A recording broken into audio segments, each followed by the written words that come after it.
Բարի աշնանային օր բոլորին, Mountain High Farms-ից, Ջրաղացի ձոր, Դիլիջան ազգային պարկ, Տավուշ։ Մինչև իմ սկսելը այսօրվա մեր տեսանյութը, խնդրում եմ բոլորիդ բաժանորդագրվել մեր YouTube-յան ալիքին, տարածել մեր վիդեոները, լայքել, եթե գիտեք նաև YouTube ալգորիթմ է փոխել եւ ավելի շատ տարածում են այն վիդեոները, որոնք ունեն նաև կոմենտներ։ Ես շատ սիրով պատասխանում եմ բոլորիդ հարցերին, հենց որ կարող եք նաև կոմենտներ գրել մեզ։ Ինչպես նաև շնորհակալ կլինեմ, եթե հայցելեք մեր կայքեջը, որի հղումը դրված է այս տեսանյութի տակ, որտեղ դուք կարող եք ծանոթանալ մեր աշխատանքի սկզբունքներին, ինչպես նաև նայեք հոդվածներ բաժինը, որտեղ մենք եւ ես հիմա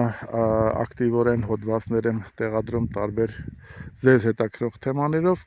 ինչպես նաև կարող եք առցանց գնել կամ որտեղից գնել,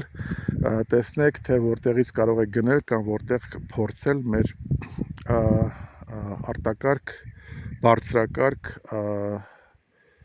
անգուսի եւ դորպերի միսը։ Բարեկամներ, եթե վերջին վիդեոներին հետևել եք, մենք անցել ենք մի հատ շատ օրհասական, շատ դժվար եւ դժվարին ժամանակաշրջանի միջով 2 ամիս մեր մոտ եղել է խիստ երաշտ, շատ խիստ, խորը երաշտ, առանց որևէ կաթիլ անձրևի եւ առանց որևէ քուլա մառախողի, դա խնդիր էր մեզ համար եւ ոչ միայն մեզ համար, որովհետեւ շուրջ բոլորը ամեն ինչ չորանում էր, ջերմաստիճանները բարձր էին, փաստորեն հունիսի կեսից սկսած, սկզբից, առաջի շաբաթից սկսած, դադարեցին միանգամից անձրևները եւ բարձրացան ջերմաստիճանները եւ մենք նկատում ենք, որ ամեն ինչ շուրջը, բացի Ջրաղացի ձորից, չորանում էր շատ արագ, վերածվում էր փոշու։ Պատկերացրեք, որ քայլում եք խոտի միջով եւ այդ խոտը, չոր խոտը, արևից վառված խոտը փոշի անում էր ոտքերի տակ։ Ջրաղացի ձորը դիմադրում էր երկու պատճառով։ Առաջի հերթին, որ սա շատ լավ կլիմայական ունիկալ գրպան է, նա ձոր է եւ արվակներ եւ գետեր են հոսում եւ որոշ խոնավություն կա, բայց ամենակարևորը, որ մեր աշխատանքի 5 տարվա ընթացքում վերականգնողական արածեցման հնարավոր եւ անհնար բոլոր հնարքների կիրառմամբ մենք կարողացել ենք ուժեղացնել հողը եւ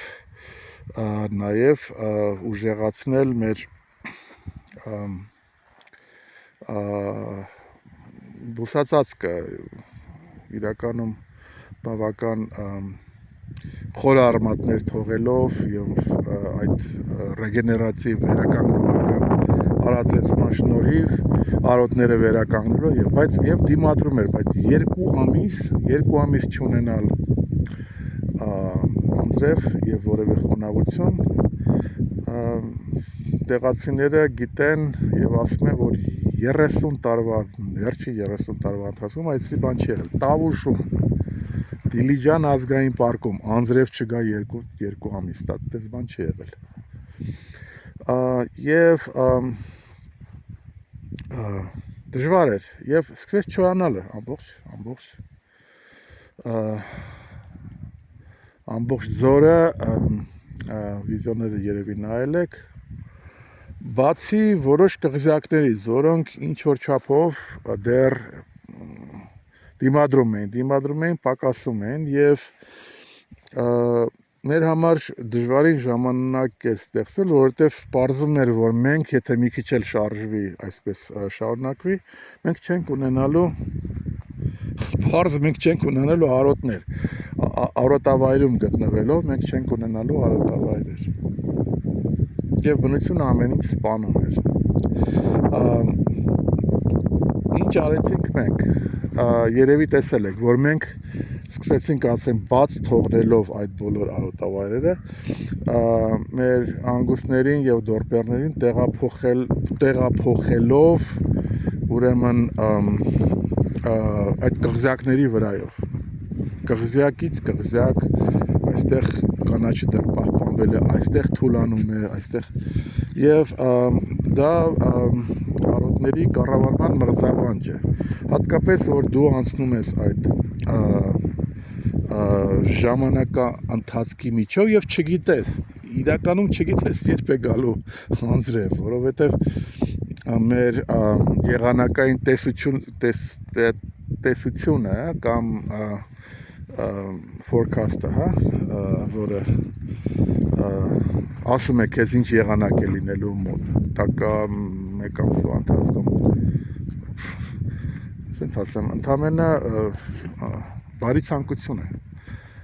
մի շաբաթվա ընթացքում անձրև չի լինի, մեկ էլ տեսար անձրև եղավ, կամ ասում են, որ արև է լինելու այս օրը, մեկ էլ կարկուտ է գալիս, չգիտեինք, տեսնում էինք, որ առջևում անընդհատ բաց, կար որոշ գուշակում, որ հեսա կարող է անձրև լինի, բայց չեղավ, 2 ամիս, և վերջացել էր այդ խոտը, մինչև որ 10 օր առաջ, երևի 9 օր առաջ, մեզ վրա թափվեց ամբողջ ամսվա լիմիտը, ամբողջ, մի ամսվա, երևի 3 օր շարունակ թափվեց և ասեմ, թե ինչպես է դա նկատվում այստեղ, սկզբից գալիս է անձրև, բավական հորդառատ, դու ուրախանում ես, բայց հարկավոր է նայել հողին, նայում ես հողին և տեսնում ես, որ հողը դեռ չոր է, այս անձրևը գալիս է, մի օր անցած գալիս է, հողը դեռ չոր է, այսինքն հողի վրա դու չես տեսնում առվակներ, որ հոսում է գոնե այդ անձրև ինչ-որ, հողը հագեցել է, կշտացել է, չկար տենց բան, 2 պատճառով չկար, առաջինը, որ 2 ամիս անձրև չեր եղել, երկրորդը, որ վերականգնողական արածեցման, կիրառման արդյունքում հողը ձեռք է բերում մեկ շատ կարևոր հատկություն, ջուրը պահելու, այսինքն նա չի թողում, որպեսզի սելավներ լինեն և հոսեն, մինչև 3-րդ օրը նոր մենք տեսանք հոսող ջուր, որոշ տեղերում, անձրևների 3-րդ օրը, անդադար, հետո 2 օրից հետո սկսեց կարկուտ գալ, էլի անձրև, էլի գիշերները տարապ, այսինքն հիմա կարող եմ ասել, որ մեր այդ երաշտի արհավիրքը վերջացել է,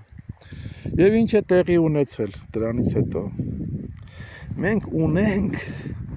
վերականգնվող արոտներ, վերականգնվող խոտ, կանաչ, ամենաչոր տեղերում, հիմա այստեղ մեր հլու և հեզ դորպերներն են արածում, տեսեք նրանց վրա փշեր են, որովհետև երաշտի արդյունքում այս փշերը և տատասկները ուղղակի իրենց համար տոն է, իրենք զարգանում են, քանի որ ուրիշ մրցակցող բուսականություն չկա, սկսել է վերականգնվել արոտավայրը, և ներքևում մեր անգուստներն են, արդեն սկսել է, բայց մենք հիմա աշնան մեջ ենք,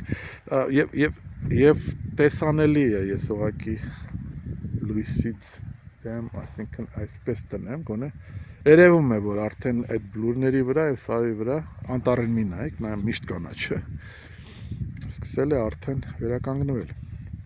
Բայց քանի որ մենք աշնան մեջ ենք,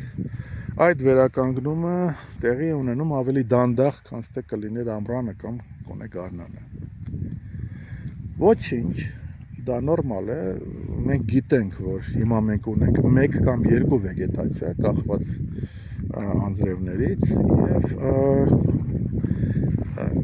արոտները կվերականգնվեն, իրենք կվերականգնվեն, դանդաղ, բայց կվերականգնվեն։ Ամենակարևորը, որ մենք հիմա ունենք գուշակելիություն կամ մոտավորություն, թե ինչպիսին է լինելու մեր հստավորված ձմեռային արոտավայրերը, մենք գիտենք, որ արդեն սկսել է կանաչը այս չորացած մասսայի տակից դուրս գալ եւ ձմեռվա պահոստավորված արոտավայրերը չորի տակ կունենան նաեւ կանաչ խոտ, որը լավ է։ Եվ չոր եղանակը նաև նպաստել է հիմնականում նպաստել է նաև վայրի մրգերի սեզոնին, որը խթանել է նրանց եւ դա նույնպես հավելյալ սննդակարգ է մեր կենդանիների համար։ Սա վերականգնողական ֆերմայի գործողություն է, գործունեություն է, ժողովուրդ։ Ես ուզում եմ, որպեսզի դուք ճիշտ հասկանաք։ Պատկերացրեք, եթե մենք այդ 5 տարին այս արոտավայրերը չուժեղացնենք, չվերականգնենք, ինչ էր լինելու մեզ հետ 30 տարին մեկ անգամ արհավիրքային երաշտի դեպքում, ինչ էր լինելու։ Բոլոր ամբողջ արոտավայրերը վերանալու են մեր կենդանիները նիհարելու են, ինչ-որ ոնց որ դա տեղի ունեցել բոլորի մոտ, շրջակայքում, այս տարածաշրջանում։ Հետո ֆերմերները պետք է սկսեին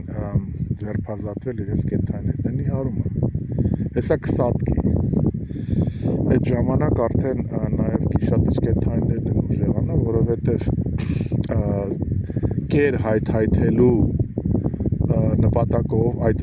ազատ թողնված կենդանիները, սարում թողնված, գնում են հասնում են եսին որտեղ եւ հանդիպում են շատ մի հատ բարի գայլի, որը սոված է կամ արջի, նույնպես բարի, եւ որը սոված է, բայց նա եկել է իր դուռը եւ դրանք կորում են։ Կենդանիները ուտվում են գիշատիչների կողմից։ Միանգամից այսպիսի վիճակ է լինելու, բայց դուք տեսել եք մեր տեսանյութերում, որ մեր կենդանիները հարածում են կղզյակների վրա։ Իդեպ մեր մայրամանկականը մենք հասցրել ենք ամենավերևի մեր արոտավայրը ու նես մի հատ ահավոր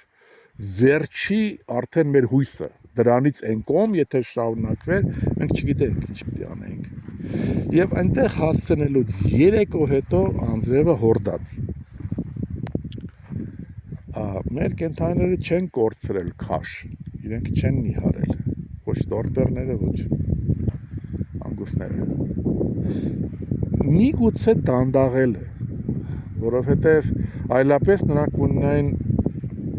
սննդակարգ մի հատ ահավոր լավ։ Իսկ հիմա, ասենք մենք ստիպված ենք եղել իրենց կերակրել կղզյակների վրա, որտեղ միգուցե ամենաբազմազան խոտը չի եղել, բայց եղել է կանաչ։ Նաև չորի հետ։ Կենդանիները իրենց գործն արել են, իրենք տրորել են արոտավայրերը, պատրաստել են, կեսը կերել են, պարարտացրել են, ամեն ինչ արել են։ Սպասում ենք անձրևի եւ անձրևը եկավ։ Միշտ համագործակցեք բնության հետ։ Համագործակցեք։ Մեր 4-5 տարվա համագործակցությունը մեզ փրկել է, տվել է կանաչ կղզյակներ։ Մենք դիմացել ենք, չենք վնասվել եւ հիմա ունենք վերականգնում եւ նորից ցույց եմ տալիս, տեսեք, այս ամբողջ էկոհամակարգը վերականգնում է պարզ հասարակ խոնավության պատճառով, որը նաեւ մենք սպասում ենք ելի որ անձրևներ կան։ Այսքանն է ուզում այսօր բացատրեի այս տեսանյութում։ Շնորհակալություն եմ հայձնում մեզ հետևելու համար, մեզ դիտելու համար, շնորհակալություն եմ հարցնում հարցերի համար, որը ես տանում եմ,